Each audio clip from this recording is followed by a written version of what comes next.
안녕하세요. 인사드리겠습니다. 김민준입니다. 이게 벌써 기운이 없으세요?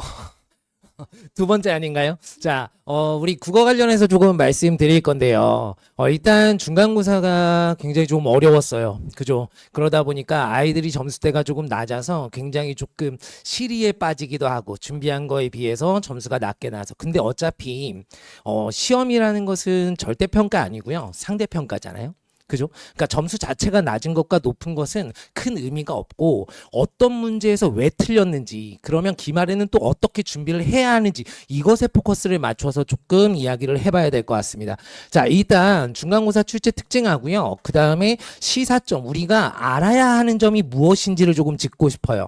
자, 일단 첫 번째입니다. 문학에서는요. 자, 외부 작품이 지난 기말고사 때는 안 나왔죠. 그런데 이번에 나왔습니다. 그래서 요 외부 작품 관련해서 조금은 까탈스럽게 난도를 높였다라는 거고요. 그 다음에 보기 활용 고난도 문제, 요게 가장 포인트였어요. 그러니까 보기 상자를 줬는데 여기요, 여기 보세요. 여기 보세요. 가장 중요한 게 뭐냐면 보기 상자를 줬는데 이 보기 상자의 내용이 실질적으로 학교 수업 내용과 무관한 것이 굉장히 많이 나왔어요. 오히려 무관하다기보다는 조금 반대되는 상충되는 내용도 보기 상자에는 나와버렸어요.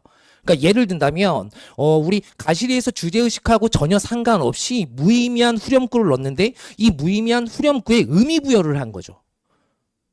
그러면서 선지랑 연계를 시키는데 아이들이요. 학습 내용만 가지고 빨리 선지를 판단하다 보면 정답이 두 개인 것처럼 보였던 거예요. 제 눈에는 너무나 잘 보였는데 아이들은 거기에 많이 낚인 거죠. 그러니까 이게 바로 수능식으로 문제 풀고 사고하는 그 능력치거든요. 기본적으로 수능에서 우리한테 요구하는 능력치가 뭐냐면 보기 상자에 따라 분석한 뒤에 작품하고 연계하고 이것을 선지랑 같이 종합해서 판단하는 거예요. 그런데 보기 상자 자체를 잘 읽어내지 못하니 내가 알던 지식으로 선지를 판단하는 거예요. 그러면 보기 상자에 부합하는 정답 하나가 보여? 그리고 내가 학습한 내용의 정답 하나가 보여. 이러다 보니까 정답이 자꾸 두 개인 것처럼 보였어요. 이런 문제가 네 문제가 있었습니다. 요게요, 아이들 함정처럼 느껴지는 문제였던 거예요. 그래서 이번에는 문학에서는 자, 요 보기 상자가 굉장히 키포인트로 작용을 조금 했고요. 우리 외부 연계 같은 경우에는 우리 자료에 그리고 직보 자료에서 다 다루었고요. 그 다음에 보기에서 방금 말씀드린 수능형 문제로 출제가 되었다. 그래서 이번에 보기 상자를 토대로 아이들 선지랑 연계시키는 훈련을 아주 집중적으로 조금 시행해 보려고 합니다. 자, 그 다음에 세 번째 보시면 선지를 4줄까지 뽑았어요. 이거 제가 올해 맨 처음에 설명해야 할 때요. 휘문 문제가 선지가 굉장히 길다. 선배들이 굉장히 어려워한다. 라고 말씀드렸었는데 1학기 때 그런 선지가 등장을 안 했어요. 그러다가 이제 2학기 때 딱 등장한 거예요. 아마 기말고사 땐 더 길어질 확률이 높아질 거예요. 실제로요. 작년, 재작년 기출에도요. 5줄까지도 나왔습니다.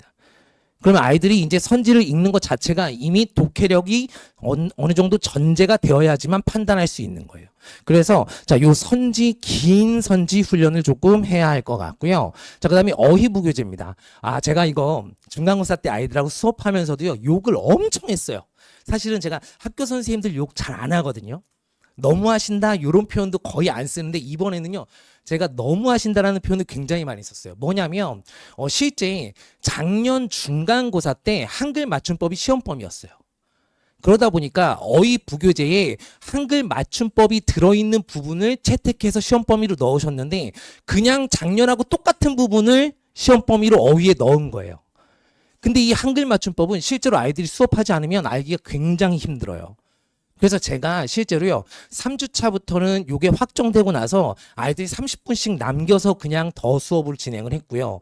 그리고 한글 맞춤법 조항 자체를 다 수업을 했어요. 근데 대부분의 아이들이 선생님 그냥 풀만 했어요. 괜찮았어요 하는데 서답형 3번에서 딱 걸렸어요. 뭐가 걸렸냐면 사이시오 표기였는데 이 사이시오 표기가요 정상적으로 수업을 해도 어려운 게 조금 있어요. 예를 든다면 이번에 시험범위거든요. 제가 질문해 볼게요. 우리 아이도 있어서 머리말에서요. 머릿말 보통 이렇게 많이 발음하고요. 머리 밑에 사이시옷을 붙일까요? 안 붙일까요? 헷갈리시죠? 이때는 붙이지 않아요. 왜냐하면 발음이 머리말이거든요. 이게 기본적인 조항의 내용이에요. 한 번 더 질문 드릴까요? 만두국에서 사이시옷 들어갈 거 안 들어갈 거예요? 만두 시옷 국일까요? 아니면 만두국일까요? 들어갈 것 같아요. 찍으시죠? 들어갑니다. 이게요, 보세요. 예외가 굉장히 많아요. 그런데 이번에 수업을 하시지 않고 정상적인 원칙이 아닌 예외로 서답형을 내신 거예요. 그러니까 이번에 학교 선생님이요, 이렇게 마음 먹으신 거예요. 이번에 100점은 없어.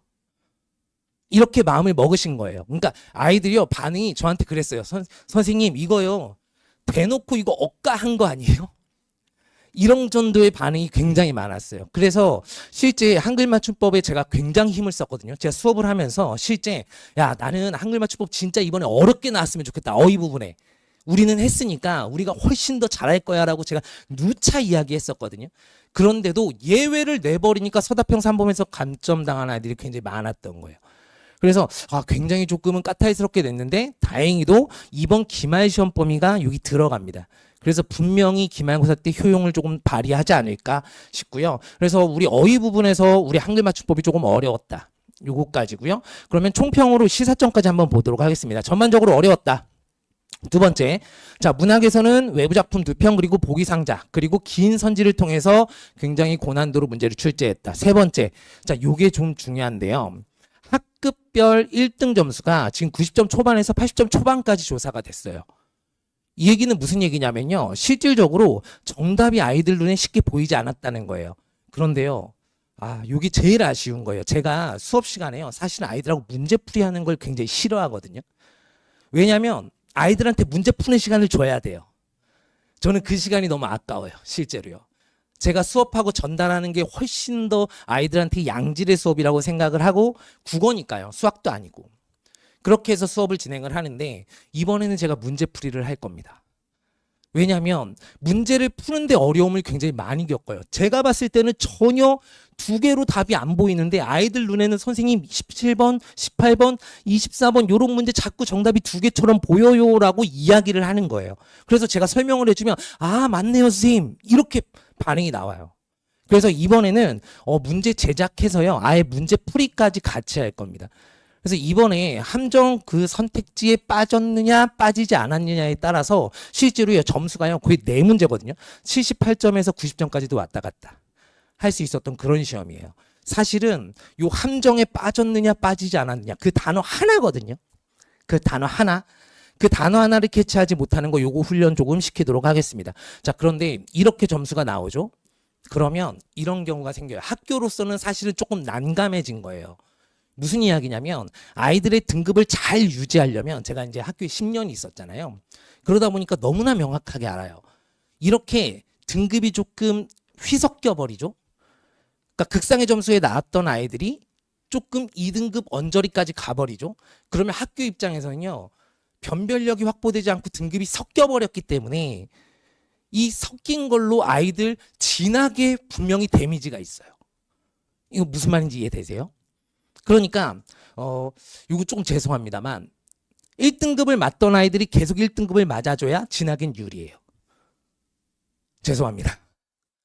그런데요, 이게 휘섞여 버리면 학교 입장에선 굉장히 불안해져 버리거든요.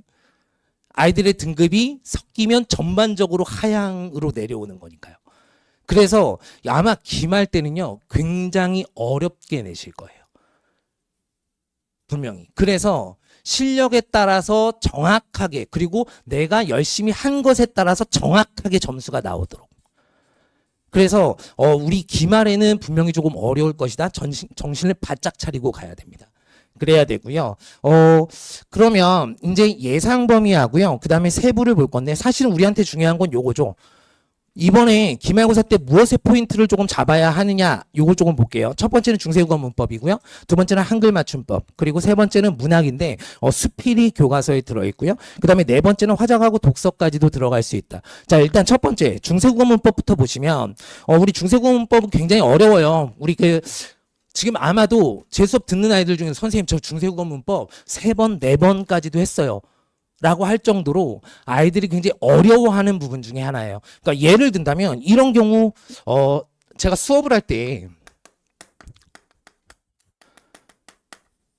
얘가 세종어지 훈민정음에 있는 하나의 어절 정도예요. 그러니까 홀바이셔도라는 녀석이거든요. 그런데 이때 중세국어 공부할 때는요, 아예 형태소별로 얘를 다 찢어서 학습해야 돼요. 그래서 하나하나 다 알아야 됩니다. 예를 든다면, 자, 얘를 분석해서 본다면 얘는요 이렇게 됩니다. 하 플러스 오 플러스 리을 플러스 여린이 플러스 바 플러스 이 플러스 이시 플러스 어도 이렇게 됩니다.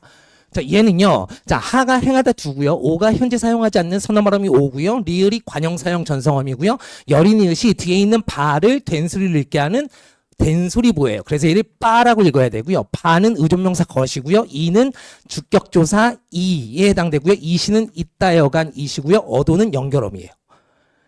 제가요, 지금 이걸 수업하려는 게 아니에요. 실제 이런 정도로 형태소로 다 분석해서 봐야 돼요. 그러니까 아이들 입장에서는요, 형태소 자체의 개념도 명확지 않은데 선어말 어미, 연결 어미, 관형사용 전성어미, 된소리 뭐 다 낯설거든요. 그런데 이걸 하나하나 다 분석해서 봐야 돼요.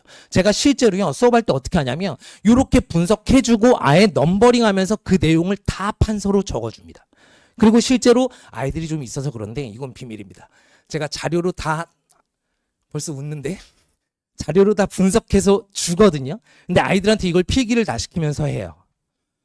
실제로 그러고 나서 이 원문을 주고요. 형태소 분석하고 다 쓸 수 있으면 집에 가고요. 못 쓰면 집에 못 가요. 요때는요. 암기를 하면 수월하게 다 맞는데 암기하지 못하면 그냥 바닥을 찍어요. 중간에 포기하는 아이들도 굉장히 많고요. 그래서 요때는 편차가 굉장히 많이 벌어지는 데입니다. 그래서 미리미리 조금 한 벌 해두는 것이 훨씬 더 좋기도 하고요. 그 다음, 자, 우리 한글 맞춤법 같은 경우에 우리 아이들은 벌써 느낄 거예요. 굉장히 어려워요. 교과서에는요, 12개 조항만 나와 있거든요. 그런데 우리 중간고사 시험 범위로 어휘에서 거의 40조항 가량 되는 양을 다 했어요. 아마 누적으로 나올 겁니다. 예. 아이가 욕했어요. 누적으로 나올 겁니다. 그래서 다시 한번 봐야 되고요. 자, 이번에 중세국어 하고요. 한글 맞춤법은 이미 픽스입니다. 그래서요, 학교에서 진도 나가시는 거 기다리지 않고 제가 먼저 선행해서 나갈 거예요. 그래서 먼저 나가서 암기하고 숙성시킨 뒤에 문제 푸는 것까지 다 할 겁니다. 그렇게 진행이 될 거고요. 그 다음에 문학에서는요, 교과서에 현대수필이 하나 들어있어요. 그런데 문학으로 현대수필 하나를 다루기에는 굉장히 가볍습니다.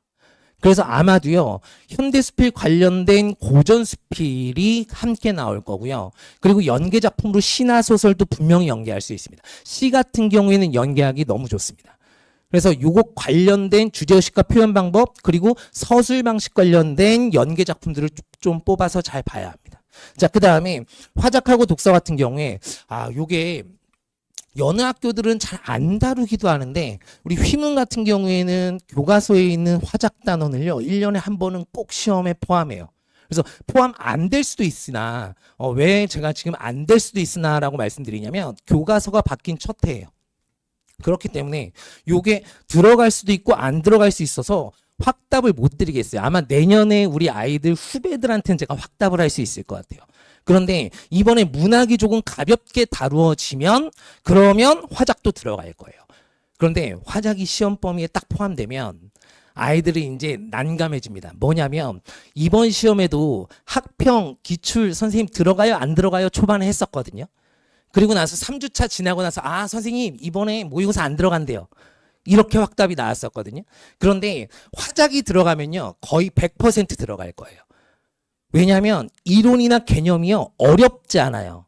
그러면 선생님들 입장에서 이미 수업하신 교과서 내용의 것을 가지고 출제를 하면 다 맞춰요. 그럼 변별력이 없어지는 거예요. 그래서 우리 애는 기출들을 조금 잘 봐야 됩니다. 그래서 아마 시험 범위로 정해주시면 훨씬 더 수월할 거고요.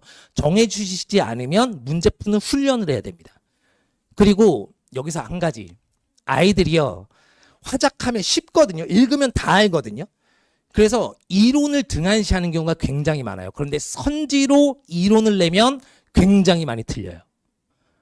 그래서 이때는요 빈칸 그리고 우리 블랭크 이런 거 그리고 OX로 굉장히 많이 이론 점검 문제를 풀어봐야 돼요. 그래서 그래서 요건 지금 OX 문제를 거의 다 제작했고요. 자, 이렇게 해서 볼 거고요. 독서 같은 경우에 교과서 독서는요, 너무 쉽습니다. 그래서 출제될 가능성은 굉장히 낮고요. 만약에 독서 단원을 수업을 진행을 하신다면 요것 또한 학평 으로 출제를 하시게 될 겁니다. 그래서 자, 이번에 시험 범위로는 이렇게 네 가지가 예상이 되고요. 조금 더 상세하게 본다면 여기는 조금 빨리 말씀드리겠습니다. 자, 일단 중세국어 문법은요. 자, 현대문법, 의문하고 문법 요소 요것들과의 차이를 중심으로 보는 거예요. 그러니까 다시 얘기하면요. 보세요. 여기요. 자, 하 같은 경우에 지금 아래야 없죠. 근데 요 하가 행하다 두인지 아니면 하도 배가 고파서 할 때 하 많다 크다인지 이런 것들의 변화 양상을 보는 거예요. 그 다음에 요 오 같은 경우에 실제로 의도를 나타내는 것인데 현재는 사용하지 않는 선어머럼이다. 이 개념을 내가 알아야 되는 거예요. 그런데요. 선어머럼이 개념을 모르면 그냥 모르는 거예요. 다시 얘기하면 현대문법과의 차이점을 보는 거라고요. 그래서 이 중세국어 문법을 할 때는요. 현대국어 문법하고 같이 해줘야 돼요. 안 그러면 생짜로 다 외워야 돼요. 그럼 아이들은 괴롭습니다. 그러면 중간에 아이들이 포기하는 거죠. 그래서 현대국어 문법하고 연계해서 보겠다. 특히나 의문하고 문법 요소는요. 우리 휘문에서 명확하게 했어요. 시험 범위로. 그러니까 이것과 비교한 내용은 분명히 나올 겁니다. 자, 그 다음에 두 번째. 자, 학교 프린트가 나올 거예요. 그런데 학교 프린트 나오는 건 어떤 류로 나올 확률이 높냐면 예년에 보면 문제로 나옵니다. 그러니까 수능 기출이나 학평 기출에 문제로 주는데요. 이 문제에 담겨져 있는 이론이요. 굉장히 많아요. 무슨 이야기냐면 한 개 문제에도요. 교과서에 실제로 1학년 교과서는 굉장히 간략하게 다뤄져 있거든요. 그럼에도 불구하고 수능 기출로 나오게 되면 수능 기출에 각각 한 문제가요. 제가 한 30분씩은 아이들한테 이론을 설명해야 되는 내용으로 나와요. 그렇게 되면 자, 요 학교 프린트가 나오게 되면 명확하게 풀고 기출 문제랑 연계해서 적용 문제까지 풀어봐야 돼요. 그 단계까지 갈 거고요. 자, 그다음에 세 번째. 자, 세종어제 훈민정음은요. 그냥 아예 빠삭하게 머릿속에 그냥 낼 수 있을 정도로 암기해야 합니다. 자, 그다음에 네 번째. 최근 10년간 문제 다 풀리겠다라는 거고요. 자, 한글 맞춤법 아까 말씀드렸습니다. 자, 여기선 여기만 표시하시면 돼요. 어휘부교재의 내용이 훨씬 더 많습니다. 그래서 어휘부교재의 내용 중간고사 범위 포함될 것이다. 기억하시면 되고요. 품사나 형태소 내용까지도 봐야 한다. 라는 거. 자, 그 다음에 교과서 한글 맞춤법의 세부 조항은요, 거의 암기하다시피 해야 됩니다. 그리고 온전히 이해하고 적용할 수 있도록 이렇게 아이들하고 훈련하도록 할 거고요. 자, 그 다음에 세 번째입니다. 우리 문학에서 제가 현대하고 고전 아예 적어놨어요. 고전 분명히 나올 겁니다. 고전 스필. 우리 중간고사 때 없었기 때문에 고전 스필 나올 거고요. 그 다음에 추가 문학 나올 수 있다라는 거.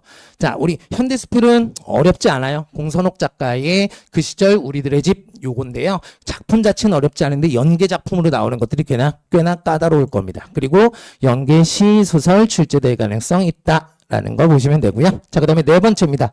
자, 우리 협상, 발표, 비평과 관련된 개념 정확하게 알아야 된다.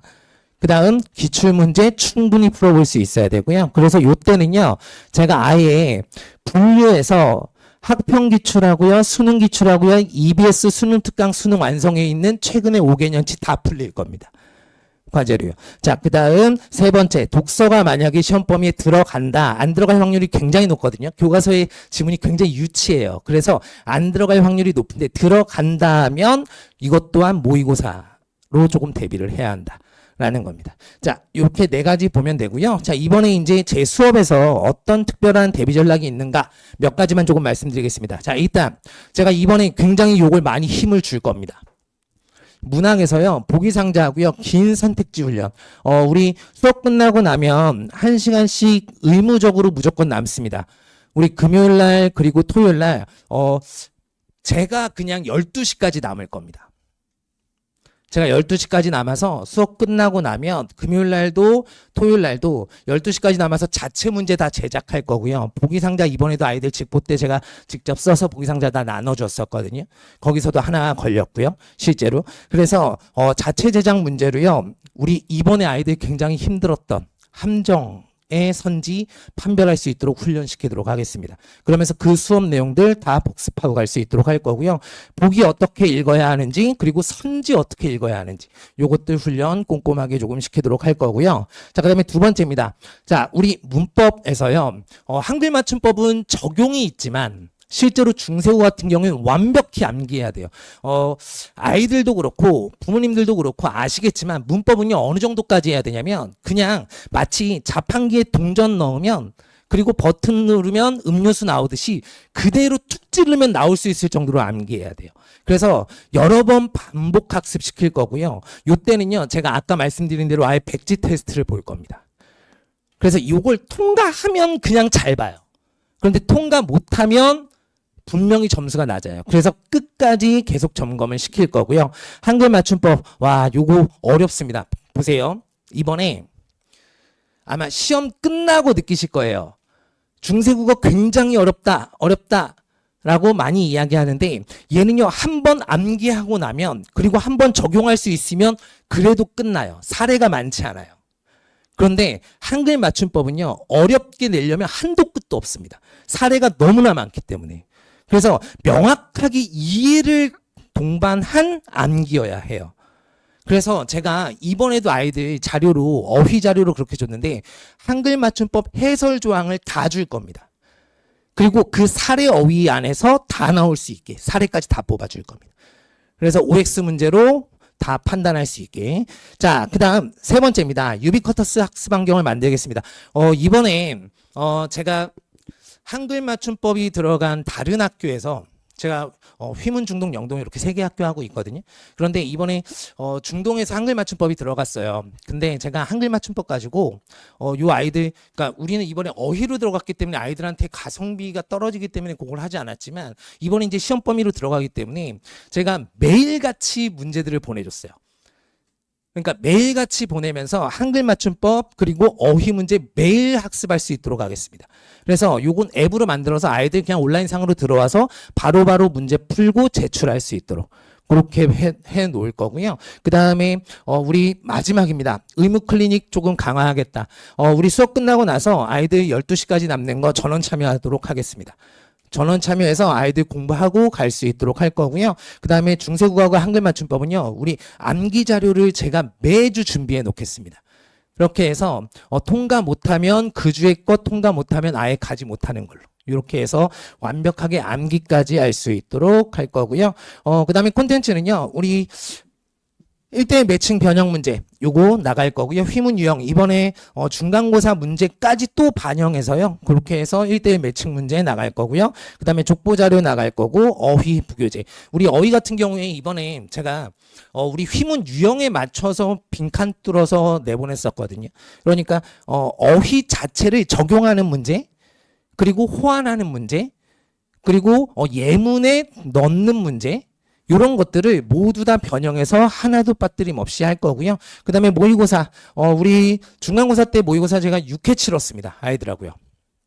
맨 처음엔 조금 어렵게 치렀고요. 뒤로 가면서 조금씩 아이들이 이제 문제에 적응하면서 점수가 조금 높아졌는데 실전 모의고사 6회 정도 이번에도 치르도록 할 거고요. 범위가 확정되는 순간부터 모의고사 치르도록 하겠습니다. 자, 그 다음에 서술형 집중훈련 자료 나갈 거다라는 거. 우리 이번에도 서술형 어려웠지만 문법에서 서술형 나오는 것들 조금 잘 캐치해야 될 것 같습니다. 단답형인데도 굉장히 까탈스럽게 나왔고요. 그 다음에 교과서 해설본에 대한 빈칸 자료 이렇게 나갈 거고요. 이제 관리 측면에서 이번에 클리닉 강화하면서 이렇게 클리닉이 있고요. 월요일, 목요일, 금요일, 토요일은 제가 직접 할 거고요. 요때 금요일, 토요일 제가 야간까지 다 할 거다라는 거. 그래서 아이들 남겨서 못 오는 아이들 없도록 이렇게 할 거고요. 자, 그다음에 24시간 뭐 질문하는 건 당연히 제가 받을 거고요. 그다음에 우리 채널 통해서 조금 불편함 없도록 학원에 연락하시지 않아도 저한테 그냥 연락해서 자료 받을 수 있도록 이렇게 운영하도록 하겠습니다. 그리고 뭐 아시겠지만 제가 수업 끝나고 나면 항상 이렇게 오답이 프로그램 통해서 이렇게 수업 내용하고요. 뭐 과제하고요. 개인별 전달사항 그리고 학업 성취도, 과제 성취도 그리고 점수, 테스트 점수 이런 거 다 보내드립니다. 실제로 여기 보시면 모의고사 같은 경우에 이렇게 우리 클래스의 최고점 그리고 평균 그리고 우리 아이의 점수 추이까지 다 볼 수 있도록 이렇게 해서 보내드리도록 하겠습니다. 이렇게까지 말씀드리면 드릴 말씀 다 드렸고요. 요겁니다. 우리 이번에 중간고사가 조금 어려웠기 때문에 요 어려운 걸로 점수에 따라서 아이들이 조금 실망하거나 그랬을 수 있어요. 근데 반면 이번에도 점수가 굉장히 많이 오른 아이도 있어요. 근데 제 마음에 많이 오른 아이가 진짜 열심히 해서 조금 많이 오른 아이도 있고요. 아닌 아이도 보여요. 근데 그 아닌 아이도 보인다라는 건 어떤 의미냐면 이번 시험은 조금 잘 찍으면 점수가 조금 다를 수 있었다예요. 저는 그러면 되게 마음 아프고 싫거든요. 실제로 열심히 한 아이가 잘 나오는 시험이어야 하는데 그렇지 않은 경우도 있었기 때문에 조금은 아쉽다. 그런데 학교쌤들이 분명히 아세요. 중간고사가 이렇게까지 점수가 나오면 등급은 휘섞여 버렸고 이 휘섞인 걸 바로잡으려면 분명히 정통인 문제와 그리고 변별력을 확보할 수 있는 문제가 같이 기말에 나올 거예요. 그러니까 성취도를 확인할 수 있는 명확한 문제, 그리고 아이들이 실력에 따라서 정말 잘 문제를 풀 수 있는 그런 문제까지 같은 유형으로 나올 거예요. 그래서 제가 이번에는 그 문제 유형을 아이들한테 적응시키는 것, 요거 세 포인트를 조금 맞출 거다라는 겁니다. 제가 이렇게까지 말씀드리면 드릴 말씀 다 드렸고요. 이번에도 마지막 시험입니다. 그러니까 조금은 힘내서 아이들도 응원 많이 해주시고요. 그리고 항상 믿어주셔서 감사드리고요. 오늘도 좋은 정보 많이 얻어가셨으면 좋겠습니다. 여기까지 하겠습니다. 김민준이었습니다.